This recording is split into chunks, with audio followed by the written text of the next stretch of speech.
Shri Ravichandra Baddi Raju. Very much sir, आपने अच्छा मौका दिया था रेलवे के बारे में बात। 5 minute. Thank you sir. 5 minutes. Sir We'll speak in Telugu. Telugu sir. Yes. 2025-26 కేంద్ర బడ్జెట్ లో రైల్వే శాఖకు ఈసారి 2,62,200 కోట్లు కేటాయించడాన్ని అభినందిస్తున్నాను. ఇది గత బడ్జెట్ తో పోలిస్తే మెరుగ్గా ఉంది. మరియు ఈ కీలకమైన రంగాన్ని ఆధునీకరించడం మరియు విస్తరించడం పట్ల ప్రభుత్వం యొక్క నిబద్ధతను ఇది ప్రతిబింబిస్తుంది. తెలంగాణతో సహా 9 రాష్ట్రాల్లో విస్తరించి ఉన్న 32,500 కోట్ల విలువైన రైల్వే ప్రాజెక్టులకు ఆగస్టు 2023లో ఆమోదం పొందడం కూడా స్వాగతించదగిన అంశం. ఈ బడ్జెట్ ద్వారా 2,339 కిలోమీటర్ల కొత్త రైల్వే నెట్వర్క్ జోడించబడుతుంది.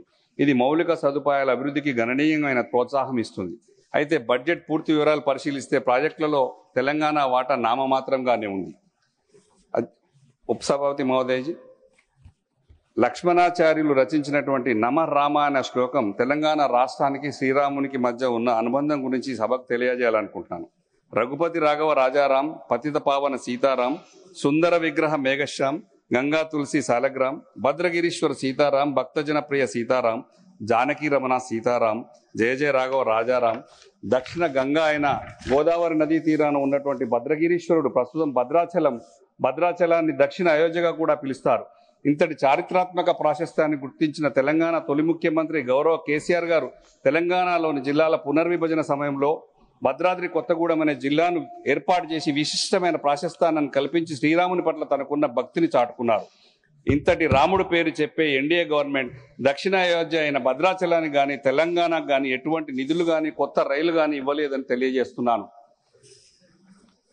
దేశ రైల్వే ఆదాయానికి తెలంగాణ నుండి అధికంగా నిధులు వెళ్తున్నా తెలంగాణ రాష్ట్రానికి మాత్రం ప్రత్యేకంగా న్యాయం జరగట్లేదు. తెలంగాణ నుండి వచ్చిన ముఖ్యమైన డిమాండ్లలో ఒకటి కాజీపేటను ప్రత్యేక రైల్వే డివిజన్గా ఏర్పాటు చేయడం.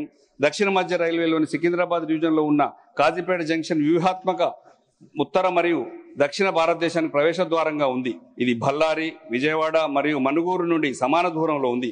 ఇది భౌగోళికంగా మరియు కార్యాచరణ పరంగా లాభదాయకంగా కూడా ఉంది. ఉదాహరణకు దక్షిణ మధ్య రైల్వే ఆదాయంలో మా కాజీపేట దాదాపు 48% వాటాను అందిస్తుంది. కాజీపేటను ప్రత్యేక రైల్వే డివిజన్గా ఏర్పాటు చేయడం మరియు పెండింగ్లో ఉన్న మౌలిక సదుపాయాల ప్రాజెక్టులను పూర్తి చేయడం వంటి కీలకమైన డిమాండ్లు పరిష్కరించలేదు. తెలంగాణలో మౌలిక సదుపాయాల అభివృద్ధి మరియు జాప్యాలు, ట్రాఫిక్ సమస్య మరియు ప్రమాదాలు తగ్గించడానికి ఆర్ఓబి మరియు ఆర్యూబి లేకపోవడం, ఆర్ఓబి నిర్మాణాల్లో భూసేకరణ సమస్యలు, మౌలిక సదుపాయాల ప్రాజెక్టులలో జాప్యం, ఖర్చులలో రాష్ట్ర ప్రభుత్వ వాటా విడుదల చేయకపోవడం వలన. ఉదాహరణకు బొల్లారం యార్డ్లోని LC 250 వద్ద ఆర్ఓబి, నేరేడ్మెట్లోని BP 8 వద్ద ఆర్యూబి, అదేవిధంగా మేడ్చల్ మరియు మల్కాజ్గిరి మధ్య LC 247 నిర్మాణాలు ఆలస్యమవుతున్నాయి. తెలంగాణలో రైలు సేవలు మరియు కనెక్టివిటీ, కోవిడ్ విపత్కర సమయంలో అనేక రైలు సేవలను రద్దు చేశారు. వాటిని పునరుద్ధరించకపోవడం వల్ల ప్రజలు తీవ్ర ఇబ్బందులు ఎదుర్కొంటున్నారు. మనుగూరు టు డోర్నకల్ మరియు మనుగూరు టు కొల్హాపూర్ రైళ్ల గురించి పలుమార్లు విన్నవించినా తిరిగి పునరుద్ధరించలేదు. మహబూబాద్, డోర్నకల్, కేసముద్రం రైల్వే స్టేషన్లో పలు రైళ్ల స్టాపేజీ కోసం ఎన్నిసార్లు అభ్యర్థించినా తిరస్కరించారు. అనేక సార్లు కొత్త రైళ్ల ప్రతిపాదన కోసం అభ్యర్థించిన ఒక కొత్త రైలు కూడా ప్రకటించలేదు. ఉదాహరణకు కరీంనగర్ టు తిరుపతి ఎక్స్ప్రెస్ ను నిజామాబాద్ వరకు పొడిగించడం, మంచిర్యాల టు తిరుపతి, భద్రాచలం టు తిరుపతికి కొత్త రైళ్ల కోసం డిమాండ్ ఉంది.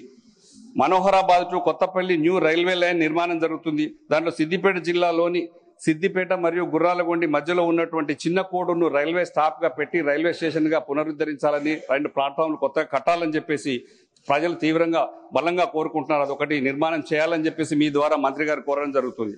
ఖమ్మంలో రీసెంట్ గా జరుగుతున్నటువంటి 3వ రైల్వే స్టేషన్ మన రైలు ప్లాట్ఫామ్ లైన్ కొత్తగా నిర్మించి గతంలో ఉన్నటువంటి రైలు గేట్ ను తీసివేయడం జరిగింది. అక్కడ ఉన్నటువంటి 3 టౌన్ కానీ, కమాన్ బజార్ కానీ, గాంధీ చౌక్ ప్రజలందరికీ కూడా తీవ్ర ఇబ్బందులు గురవుతున్నారు. అక్కడ ఒక అండర్ బ్రిడ్జ్ నిర్మాణం ఖచ్చితంగా కావాల్సి ఉంది. ఈ ప్రజలు బలంగా కోరుకుంటున్నారు. అందరూ వచ్చి రైల్వే మంత్రి గారిని కూడా కలవడం జరిగింది. దాన్ని మొన్న మంత్రి గారిని కూడా అక్కడ కలవడం జరిగింది. తెలంగాణలో అనేక స్టేషన్లలో ప్రాథమిక సౌకర్యాలైన తాగునీరు, మరుగుదొడ్లు, వెయిటింగ్ హాల్లు, పారిశుద్ధ్యం వంటి కొరబడ్డాయి. ముఖ్యమైన స్టేషన్లలో కూడా స్త్రీలకు, వికలాంగులకు, వృద్ధులకు విశ్రాంతి గదులు కానీ, మౌలిక సదుపాయాలు కానీ లేవు.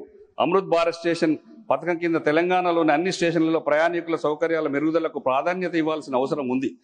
తెలంగాణ రైల్వే ఆసుపత్రుల్లో వైద్య ఆరోగ్య సేవల సంస్కరణ, లాలాగూడలోని రైల్వే సెంట్రల్ హాస్పిటల్ మరియు విజయవాడలోని DRM హాస్పిటల్ వంటి ఆసుపత్రులు ఆయుష్మాన్ భారత్ యోజన కింద నమోదు చేయబడినప్పటికీ ఈ పథకం కింద ఏ రోగులకు చికిత్స చేయలేదు.